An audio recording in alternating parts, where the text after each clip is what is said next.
While many were in high spirits and celebrating the new year, such was not the case for many Ghanaians, as there was a huge devastating fire that ravaged a great portion of one of Africa's largest markets in Ghana. If ever there was a time to say sorrow's prayers, now would definitely be it. Also, we have a dancing queen, young and free. She's not a dancing queen, but she is a maths queen. And I want to talk about a doctor who is making mathematics cool for young girls and is making women across the continent fall in love with the STEM field. Also, guys, let us take several seats. And I do mean several good ass seats. For Burkina Faso's President Ibrahim Traoré. And one of the major things that I want to be discussing today is why he's being armed at the President of Ghana's inaugural ceremony is a bold move that matters for the whole continent. If you cannot see how excited I am, I don't know what else to say. But anyways, guys, stay tuned. We're about to have such a fun-filled, packed and informative episode. I can't wait to share some of the insights that I think people are not seeing when it comes to this topic, because there are major things that are happening that I think are now creating new discourse that we can finally have in real time, and it's just so amazing. Stay tuned.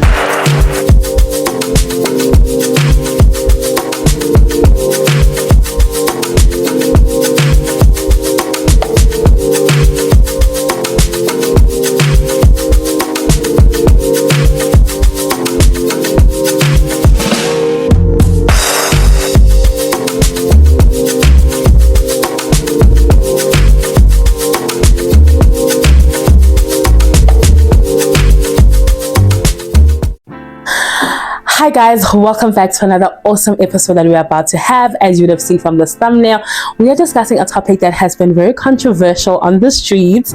So I'm really excited to share some of my thoughts and just highlight, I think, some of the issues that we maybe are not really thinking about when it comes to this topic. So without wasting any more time, let's get straight into it. And as always, guys, do engage. I do love seeing all your comments. They're so encouraging and lovely to see.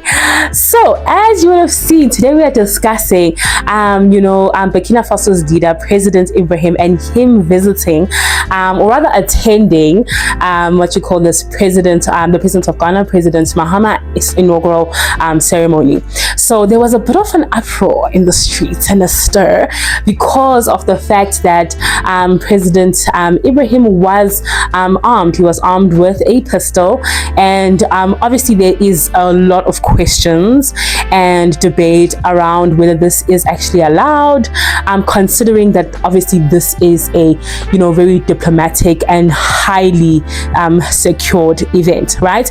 And so many were raising concerns of like security breaches, and some were even bringing up the issue of how when President Ibrahim did go to Russia, he was not armed, right, when he went to go and see Putin. So others were really just wondering, like, is this just because you're like in Africa? Like, do you not trust that we are capable of keeping you safe? All of which I think are valid concerns. Also, these concerns were brought up because of the fact that Ghana's presidential security laws do prohibit foreign dignitaries from carrying weapons during official visits. And this is something that is not only unique to Ghana, it is like a global thing. Like whether it's a country that's having their own official ceremony or summit or conference of any kind, oftentimes the invited dignitaries alongside their delegates or their protocol are not necessarily allowed to be armed, and if they are, there are very strict rules and protocols like around that, but I really do believe that there is more to the story, and that is what I want to get into, just like the meat of what I think this one moment here that we are seeing represents, not just only for what you call the two countries involved, that being Ghana and Burkina Faso, but also just for Africans as a whole. And I think there is a lot more that can be said and a deeper conversation that needs to be had, right, about why it is that the president of Burkina Faso does essentially feel the need to be armed, even though he is on official visits and business, something that we don't often see with presidents. So the first thing I wanted to bring up is the fact that I do think that this kind of visit was a mending of the diplomatic relations which have really been strained between Ghana and Burkina Faso. So if you're not aware, the former President Nana did accuse President Traoré of basically what you call this hosting or harboring Russian mercenaries. And so I do believe that what President Mahama, amongst other things, was trying to do was to just extend an olive branch to say that, hey, there's a new chapter, it's a new dawn, and so let us let's come to the table, let's discuss. Essentially, that's what I think he was trying to say. But also, let us not forget, guys, that Burkina Faso is one of the countries alongside Mali and Niger who have recently withdrawn from the West African bloc of ECOWAS, and they have formed their own essential what you call this regional partnership that is called the Alliance of Sahel States. And they state that one of the reasons that they have done this is that they had accused ECOWAS of destabilizing them as member states when it comes to their own various interests. And we this is something that is obviously understandable, considering that from an international relations point of view, countries will always have their own self-interest that they will always try and push and advance in obviously very diplomatic ways, because we're not trying to be in war. Well, some of us. I can't speak for everybody, because when we look at the news, but you guys get what I'm trying to say, so I guess they believed that to further safeguard and advance their self-interest, it was at their best interest to separate. But I also do want to have like a separate conversation just about what does this separation, or this split rather, mean for ECOWAS. Can ECOWAS survive it? Will ECOWAS be able to grow from it and unaffected? And so I look forward to being able to make a video on that. The second thing that I want us to really think and consider about why it is that the president of Burkina Faso was armed is the fact that, guys, this man has had numerous, and I do mean many, assassination attempts on his life. If I'm not mistaken, allegedly he's had about 19 assassination attempts. I'm like, 19. Like, if that does not tell you that this man has a target on his back, if that does not tell you that clearly there is something in the water that he is doing that is agitating, not even agitating, really just pissing a whole lot of people off, I don't know. And honestly, I think for me, what infuriates me the most is the question or the fact that why is it that when you are having an African leader who has made very drastic, good decisions that are actually benefiting these people, and I will do a separate video on actually some of the things that Burkina Faso is doing in terms of like in the space of industrialization and manufacturing and just really bettering the lives of its citizens. Why is it when those kind of major, significant, critical, crucial moves are made that this man's life is literally under threat?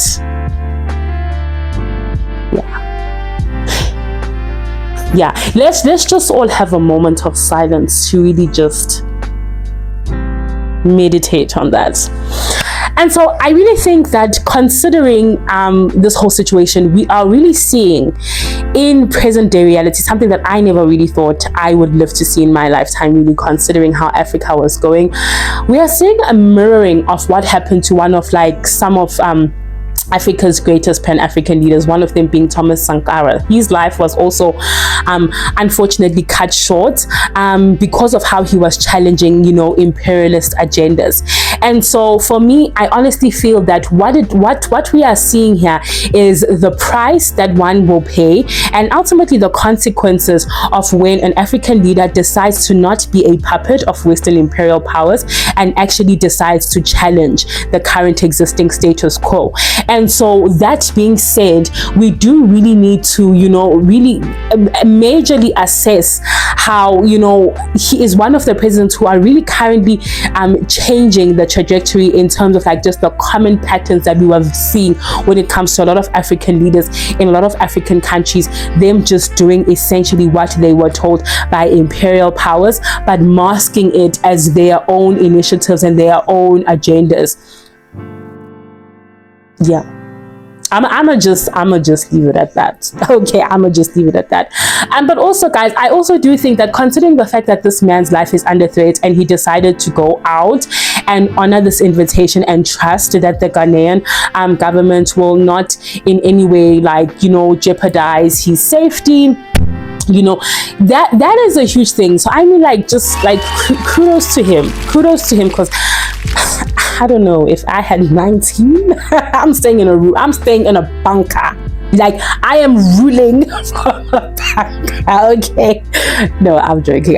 God is alive. God is the one who protects us. But really, truly, just thinking about this, you just yeah. Final issue that I want to bring up, because I do not want this to get too long, is what I'm gonna call black skin, white masks. If you do not know what I'm talking about, I'm referencing one of Frantz Fanon's book, and he was I believe an African American author who really wrote a lot of great literature that had that focused on a lot of critical race discourse. And this was one of his books, and this book essentially was unpacking the psychological dimensions and effects of oppression, be it from a point of racism, be it from a point of colonization and its effects on the oppressed and the colonized, essentially. Now, I bring this up because I do want to insert a video of how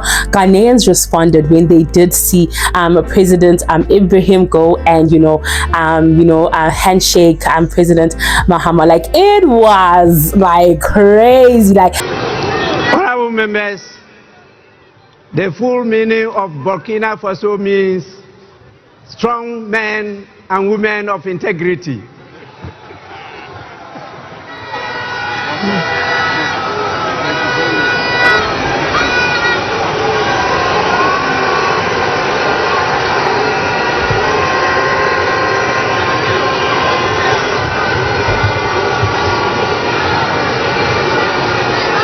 Even when I was just like, because this a hero at this point, a hero. And I think the way that he got such a different response compared to some of his counterparts is reflective of the fact that, guys, Africans, we are not stupid. we are not idiotic, okay? We do see leaders who are puppets, and we do see leaders who are actually holding the reins. And I think the excitement, the jubilee that he was just received with speaks volumes in and of itself. But also, I bring up this particular issue of black skin, white mask because of the fact that we have lost so many Pan-African leaders, whether it is your Sankaras, whether it is your Lambumbas, whether it is your Nkrumahs. We have lost leaders who I believe the loss of their lives didn't only just set the continent back by years, but essentially by decades, because these were people who were visionaries, and they were people who, even in the way that they were leading, was way ahead of their time. They were leading in such a way that even in today's day and age, I think many of us cannot conceive and cannot actually conceptualize it being a possibility, just because of what we have experienced within the continent. And so when it comes to these leaders, another unfortunate thing was that the people who did ultimately assist in their demise were those who were close with them, were those who essentially allowed themselves to become these victims of the social, political, economic conditioning of colonization, of racism, and what it is that it has done to us as a people.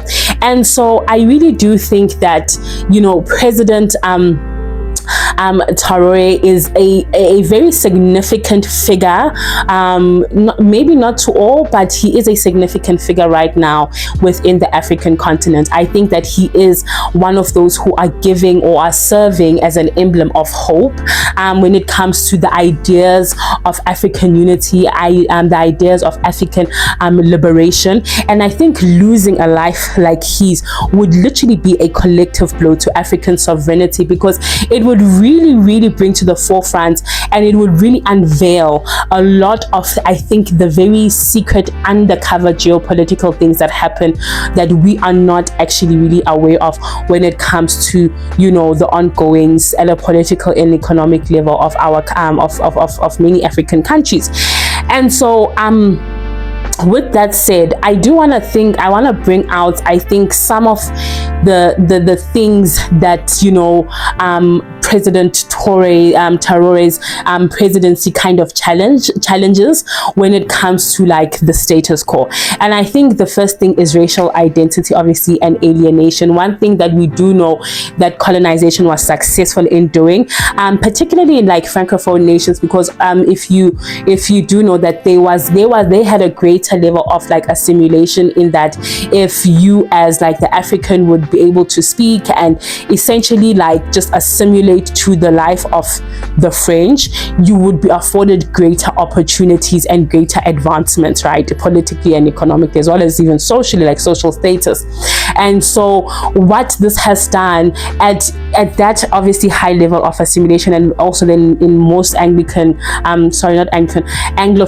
African states, that being like the divide and conquer tactics, it has made a lot of like Africans internalize the very racist rhetoric that colonizers did have. And I believe that this internalization has led to a great deal of self-alienation, right? And self-alienation being the fact that for a very long time, and I remember growing up, we would always like just be so obsessed and fixated with the culture of the West and everything that the West was doing, whether it was from a point of culture, language, identity, like just everything that the West was doing, we thought we had to do as well. I'll never forget, I was watching the movie, I think it's Fly Me to the Moon, and one thing my older sister and I were laughing about was the fact that, because in the movie they were basically selling the idea of, you know, America going to the moon. I'm not going to go into the movie script, but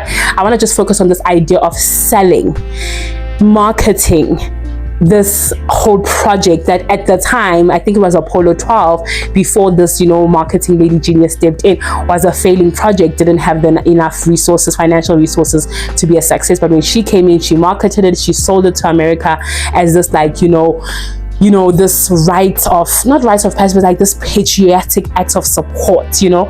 And my older sister said something so interesting that really has stuck with me till this day. She was like, the same way that these people sold this idea to like their own, you know, countrymen, is the same way like America sold itself to the rest of the world. Like, and I'm like, guys, yeah, America literally marketed itself. Like, it is so unfortunate to think about the fact that we know so much about like America, whether it's from like music or movies, than we do about like most other countries, you know, unless you just like a person who's intentional about doing research and understand those things. And I'm just like, that was intentionally done. You do understand. So I think what we are seeing here with the very drastic, you know, decisions and moves that President Ibrahim has made is that it is a rejecting of this internalization of, you know, the imperial what you call this ideologies and cultures being superior and better.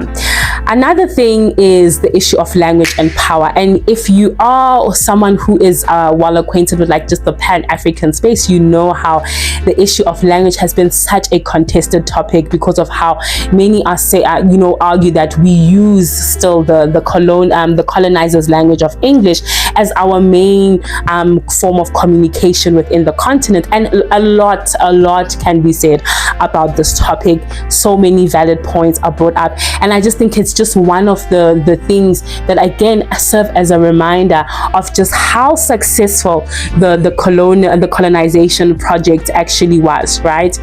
And so now tying this back also again to President Ibrahim, you see that them breaking away, there's a very set intentionality that is sorry, that is being done, I guess, to try and, you know, protect what you call this, their own you know, culture and, you know, ideologies, indigenous ideologies and beliefs and knowledge systems. And, you know, obviously we are still yet to see how that is going to unfold. But I think also the final thing is basically to see how presidents such as the president of Burkina Faso are essentially fighting back, and they are debunking these myths that we have had of just like Africans being dehumanized, Africans just not knowing any better, Africans being inferior, and just being and constantly needing to be dependent on, you know, the West, or Africans having this very distorted image of self. And I say this because of, obviously, as we know, one of the biggest things that has been happening in recent months is just how many, or some rather, of these francophone countries have been sending what you call this, French troops back home, and have been really, you know, renegotiating their relationship with, you know, France.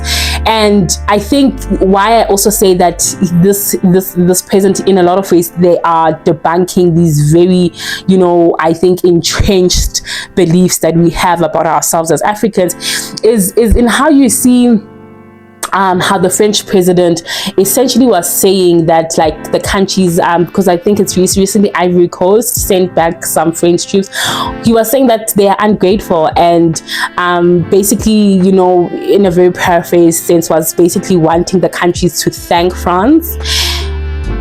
I was just like, you better shut the front door. I was like, you must be lying. Like, you cannot be serious. At no point in this 3D dimension matrix simulation, whatever you want to call the space we live in, you cannot be serious. That these nations must thank you. And obviously, I do want to unpack, like, just how francophone nations have been the economic backbone of France, right? Economic backbone, hub. Their resources were in our continent, and you saying they must thank you? Yeah. Anyways, we are seeing in real time how Africans, like, do not need to be dependent on these countries. They can actually you know, choose a different path. They can choose an alternative path. And as I said in my other videos, was that this will be costly. The sacrifice for this will be great, and I do think that we do need to start now having conversations of counting the cost of what such a decision will mean. But it doesn't mean that now it's impossible, and I think that's what somebody like President Ibrahim Traoré is showing us. And so with that, I think I will rally on with Frank Fanon's you know, call of action in his book that he makes, and that is basically a need for us to have an increased level of self-awareness as Africans, like a self-awareness to the highest level possible, and a complete rejection of, like, the inferiority complex that has been conditioned into us in so many ways, and has been passed down at a very generational or in a very generational way within and across the continent. So yeah, guys, I think I have said a lot and obviously this is just a testament to just how exceptional what you call this this leader is, and just how exciting some of the things are that are happening within the francophone space. With that, guys, we are going to move on to the second segment of the show, and that is Women Across Africa.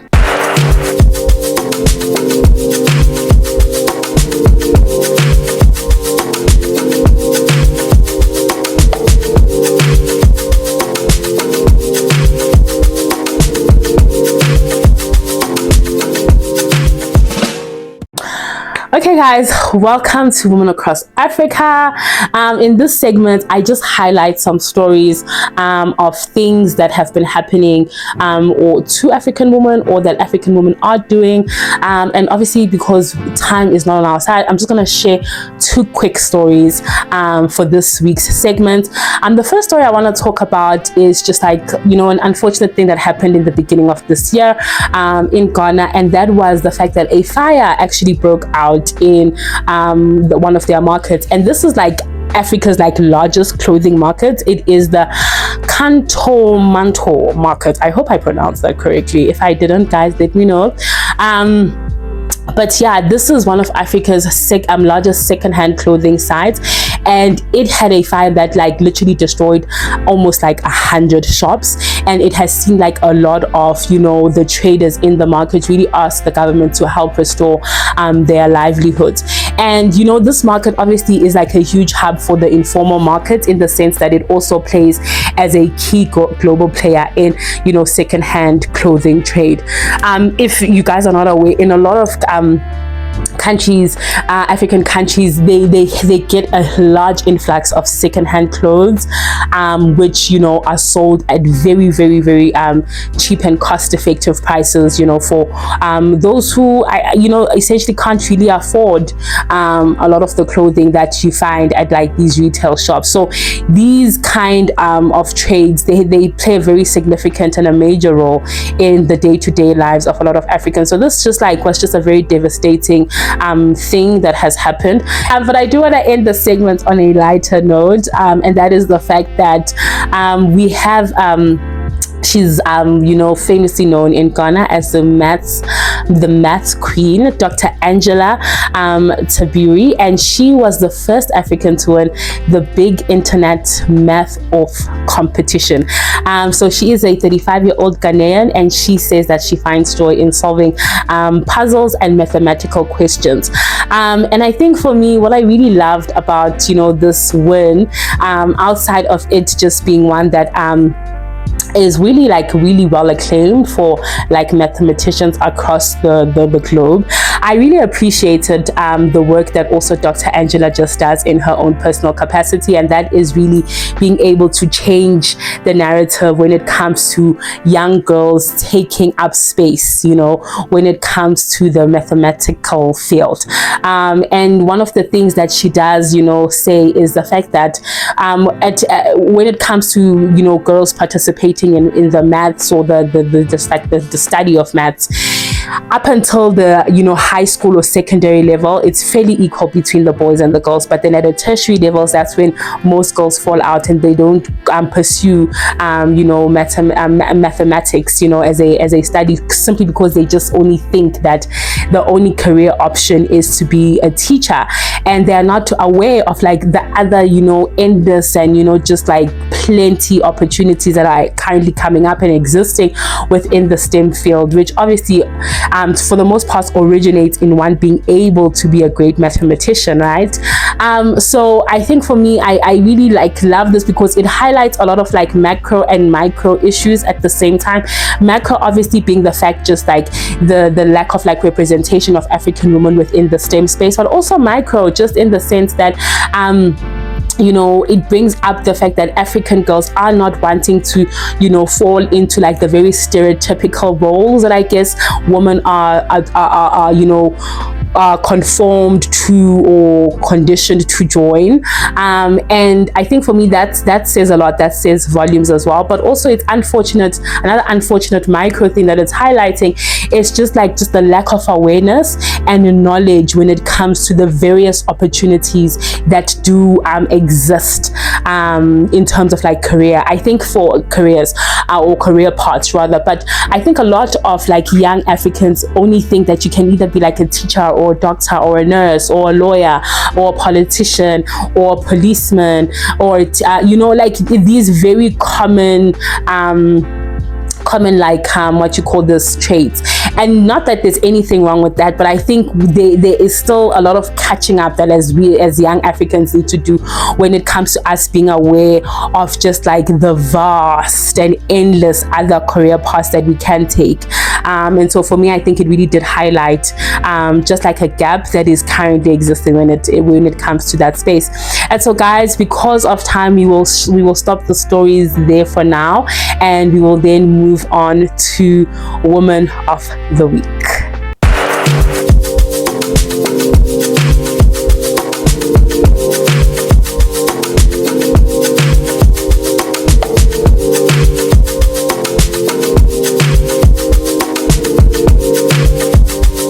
As always, if you have made it this far, you are the bomb.com, and thank you so much. And so our Woman of the Week, this woman is somebody who deals with a topic that is very close to my heart, a topic that is just very near and dear to me, and one that I have every now and again dabble in doing work in and on. And we are, for this week's Woman of the Week, we are traveling to the beloved country of Kenya, and we are going to meet Njeri. I do hope I pronounced that properly. And she is a woman who is on a mission to end sexual and gender-based violence.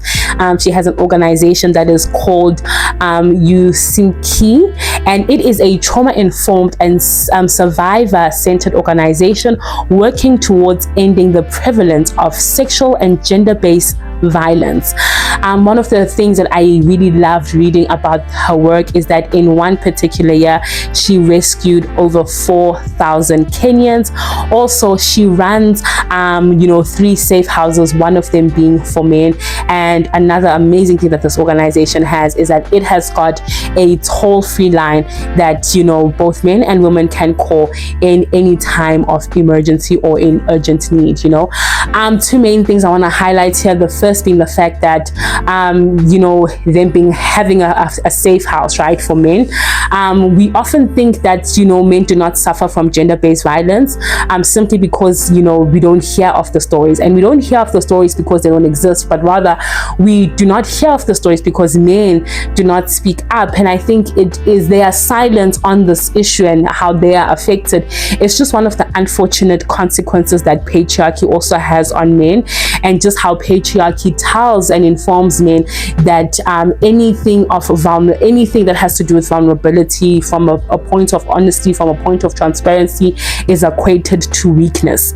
And so I think for me, it's amazing to see an organization that really just challenges that narratives and affords men a safe space, for them to also be able to escape any turbulent and violent circumstances. Because guys, really truly, violence at the end of the day is just something that affects, and it's called the dignity and integrity of a human being, and nobody has to go through that. Another thing that I really found amazing is that in 1 year they had saved 4,000 Kenyans, which just speaks obviously, one, to the volume of women and men who are victims of gender-based violence, but also it just does make you wonder that if organizations such as like this could be upscaled at a very national level and had all the resources and facilities that they needed, how many more could they actually save? Because another thing is that gender-based violence is a silent pandemic that kills and devastates the lives of way more people than we actually are told in the stats. So with that, guys, do enjoy this little short video about this phenomenal Woman of the Week. And as always, thank you so much for joining this episode. Don't forget, the conversation does not end on this lovely screen here with this gorgeous gal. It does continue in the comments. Let me know what your thoughts are, what your opinions are, and also as well any other thing that you think we need to discuss, because as you know, we can only change the narrative when we engage. And with that, guys, thank you so much, and I will see you in the next one. Bye. Usikimia means do not be silent, and we have people walking in, people coming in from all parts of the country. We have served people from all parts and all genders, all walks of life within this small community office. To be honest, no, I did not see this kind of actual impact on the ground that we would literally, I can say this, Usikimia has changed lives. I think the validating moment is seeing somebody free from pain. Women, step in your light. For so many times, we hide our lights under our bushel. My decision, my boldest choice was to quit work and do this. Very scary. I thought my divorce would have been my boldest choice, but this, I need us to put fear down and just see what you can do if fear did not stop you.